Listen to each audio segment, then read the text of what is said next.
We've talked a lot about living in a broken world, and we're going to keep on talking about that until Christ comes and brings us to him in eternal glory, because we want to know how we can live in a way that glorifies Christ with every step we take. We want to know how we live a radiant life. And today we're going to go back to my favorite book, James.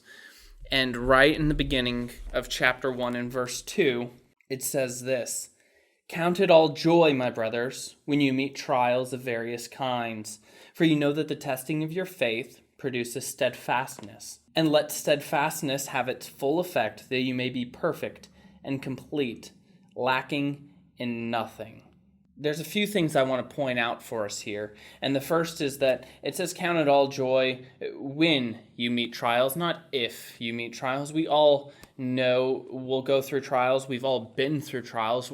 Many of us are probably going through trials. But when we meet those trials of various kinds, we count it all as joy. Now, how do we count it as joy when a family member dies? How do we count it as joy when there's a deterioration in a relationship with a close friend? How do we count it as joy when we're going through all of the struggles that life has to bring? James gives us that response. We count it as joy because we know it's a testing of our faith to produce steadfastness.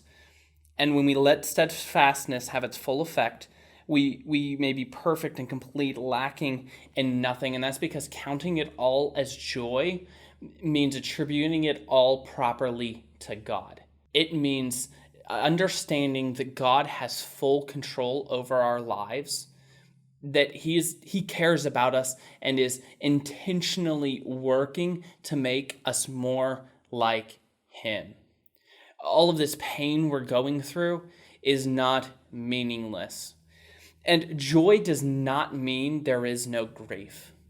Joy does not mean there is no sorrow. I use this definition for joy that it's the state of being while experiencing God. Joy is different than just your normal happy.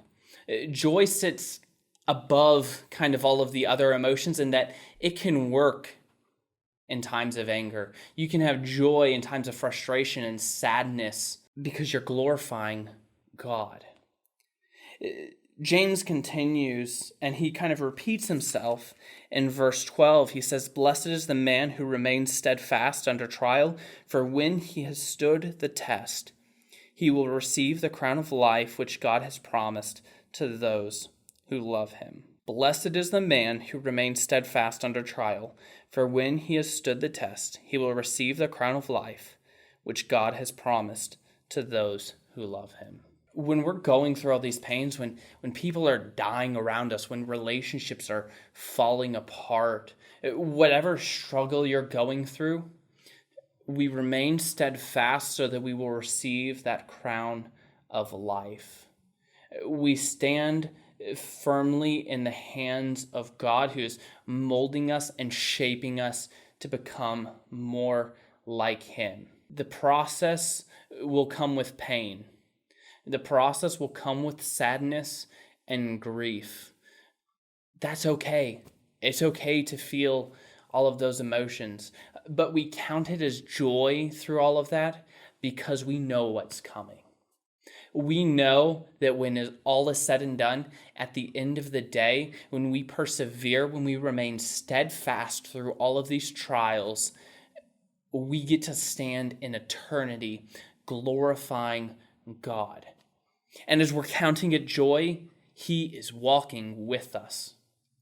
He is going through these trials with us. Christ came to earth and experienced the fullness of temptation and the fullness of pain, even to an extent more than some of us can imagine. He has been there, and just as Christ was raised from the grave, just as Christ rules in authority in heaven, Scripture says that he will come back and raise us to life with him when we remain steadfast under trial.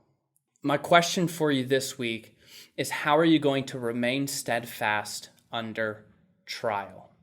If you don't know what that looks like, if you need help, if you need encouragement, let us know. We would love to walk with you on this journey. We would love to encourage you and stand together with you as you strive to remain steadfast under trial to receive that crown of life that the Lord has promised to those who love him.